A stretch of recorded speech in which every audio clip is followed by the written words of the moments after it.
اردو دنیا کی جدید زبانوں میں سے ایک ہے اور ابھی ابھی اس نے اپنے بلبوتے پر کھڑا ہونا سیکھا ہے۔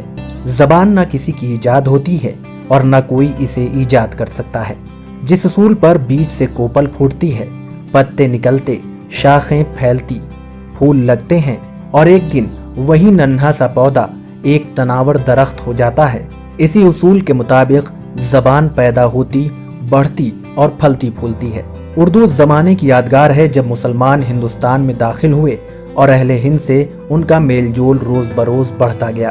اس وقت سے ملک کی زبان میں خفیف سا تغیر ہوتا چلا گیا، جس نے آخر ایک نئی صورت اختیار کی، جس کا ان میں کسی کو سان گمان بھی نہ تھا۔ فارسی بولتے آئے تھے اور ایک زمانے تک ان کی زبان فارسی بھی رہی۔ دربار دفاتر میں بھی اسی کا سکہ جاری تھا۔ ہندوؤں نے بھی اسے شوق سے سیکھا۔ اس زمانے میں فارسی لکھنا پڑھنا تہذیب میں داخل تھا۔ فارسی کے علاوہ عربی مسلمانوں کی مذہبی اور علمی زبان تھی۔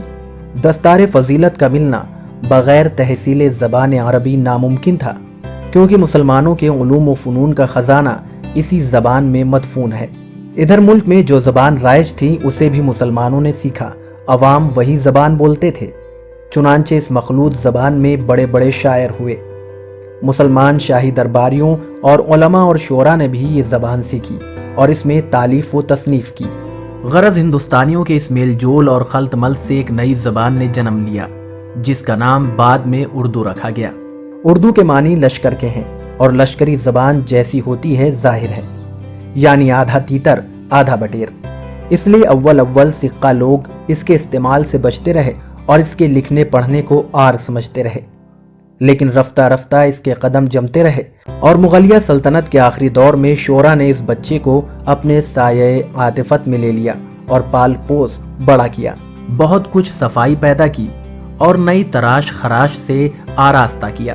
مغلیہ سلطنت کے زوال پر سمندر کے راستے ایک نئی قوم ہندوستان پر مسلط ہوئی، جو ہندوستان سے بالکل غیر تھی۔ اس قوم نے اس کی انگلی پکڑی، اس نے انگلی پکڑتے اس کا پہنچا پکڑا اور دربار سرکار میں اس کی رسائی ہو گئی اور رفتہ رفتہ دفاتر سے فارسی کو نکال باہر کیا اور خود اس کی کرسی پر جلوہ گر ہو گئی۔ آخر ہندوستان کی قدیم راجدھانی اس کا جنم بھوم اور دوآبا اس کا وطن ہوا۔ اردو اب دور دور پھیل چکی ہے اور ہندوستان کے اس سرے سے اس سرے تک چلے جائیے، ہر جگہ بولی اور سمجھی جاتی ہے، بلکہ ہندوستان کے باہر تک پہنچی ہے۔ اب سب سے بڑھی چڑھی بات یہ ہے کہ 3 مختلف جلیل القدر قوموں یعنی ہندو اور مسلمان اور انگریزوں کی چہیتی ہے اور ان تینوں کی متفقہ کوشش کی عظیم یادگار ہے۔ تینوں نے اسے سیکھا، پڑھا، لکھا، تینوں نے اس کی ترقی میں مقدور بھر کوشش کی اور اب تینوں کی بدولت اس رتبے کو پہنچی کہ دنیا کی جدید زبانوں میں شمار کیے جانے کے قابل ہو گئی۔ اردو ہندی نژاد ہے اور قدیم ہندی یا پراکرت کی آخری اور سب سے شائستہ صورت۔ زمانہ دراز کے استعمال اور زبانوں پر چڑھ جانے سے ایسے ڈھل گئی کہ اصل الفاظ میں جو بھدا پن اور کرختگی اور تلفظ اور لہجے کی دقت تھی وہ بالکل جاتی رہی اور چھٹ چھٹا کر پاک صاف سیدھے سادے رہ گئے، جس سے زبان میں لوچ گھلاوٹ اور صفائی پیدا ہو گئی۔ اردو کے ہندی نژاد ہونے میں کچھ شبہ نہیں، کیونکہ بیرونی زبانوں کا اثر صرف اسماء و صفات میں ہوا ہے، ورنہ زبان کی بنیاد ہندی پر ہے۔ تمام حروف فاعلی، مفعولی، اضافت، نسبت، ربط وغیرہ ہندی ہیں، ضمیریں سب کی سب ہندی ہیں، افعال سب ہندی ہیں، لیکن فارسی الفاظ کے اضافے نے مختلف صورتوں میں اس کی اصل خوبی میں اضافہ کر دیا ہے۔ ہندی الفاظ میں دل نشینی کا خاص اثر ہے اور عربی و فارسی الفاظ میں شان و شوکت، اور زبان کے لیے ان دونوں عنصروں کا ہونا ضروری ہے۔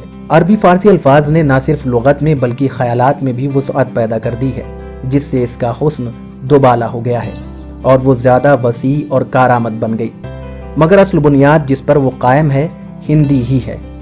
محض غیر زبانوں کے اسماء و صفات کے اضافے سے اس کے ہندی ہونے میں مطلق فرق نہیں آ سکتا۔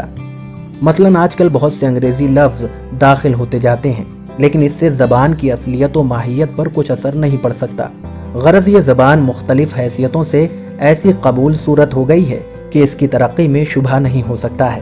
اس کی صفائی، فصاحت اور صلاحیت اور ہندی، فارسی، عربی اور انگریزی کے مختلف مفید اثرات اس امر کا یقین دلاتے ہیں کہ وہ دنیا کی ہونہار زبانوں میں سے ہے اور ایشیا میں ایک روز اس کا ستارہ چمکے گا۔